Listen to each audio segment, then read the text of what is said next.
Hello, Joe Tessitore. I've been absolutely fantastic. Well, I see the glow in your face in making that Instagram announcement that the AJ fight, the parameters are at least set for 2020.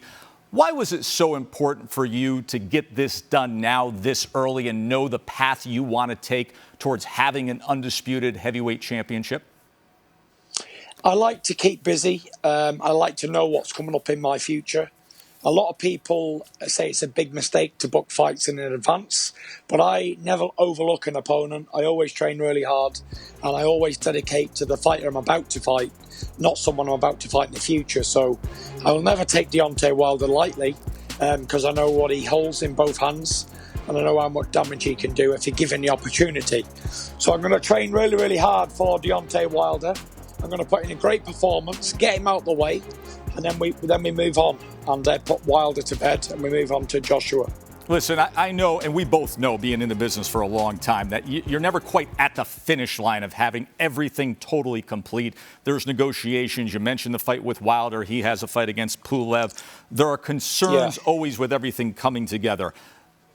The way this works out, the way you understand it, it has to be a win against Wilder for then these terms to kick in, I assume? Well, I don't think there's any terms been reached re the Joshua fight. I just think both fighters have agreed to fight in 2021, providing we come through our upcoming fights. So I've heard it all before, to be honest. Fights like this have been agreed before and then not materialised because one fighter's lost or whatever.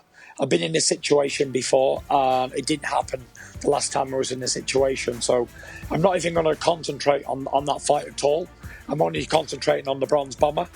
And that's the fight that I've got next, whenever that's going to be, which we don't have any date or venue set.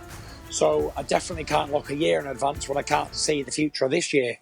Well, we've heard reports of late fall, early winter. We've heard reports of Macau, Australia, Vegas. When would you prefer it to be? Where would you prefer to have the Fury-Wilder 3 fight?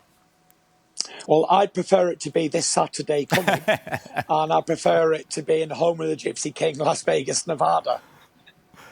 Do you have concerns, Tyson, in watching AJ and the way he obviously got beat by Ruiz in a shocking upset and then was extremely cautious and conservative, didn't exactly extend himself and look well polished in regaining the belts against Ruiz?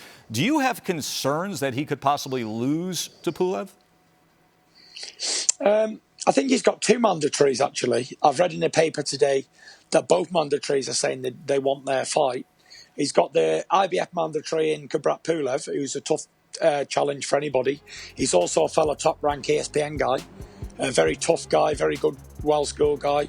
And then he's also got Alexander Usyk, who's a slick southpaw boxer, who's a WBO mandatory. So by no shadow of imagination has he got any easy fights coming up, just like I haven't myself with Deontay Wilder. So it's a bit early to say anything's definitely guaranteed to happen, because as we've seen in heavyweight boxing before, Andy Ruiz was a standing opponent 2 weeks' notice, and he ended up knocking Joshua out and spoiling the party and taking his undefeated record. So nothing's a guarantee, nothing's certain in life, especially not in boxing.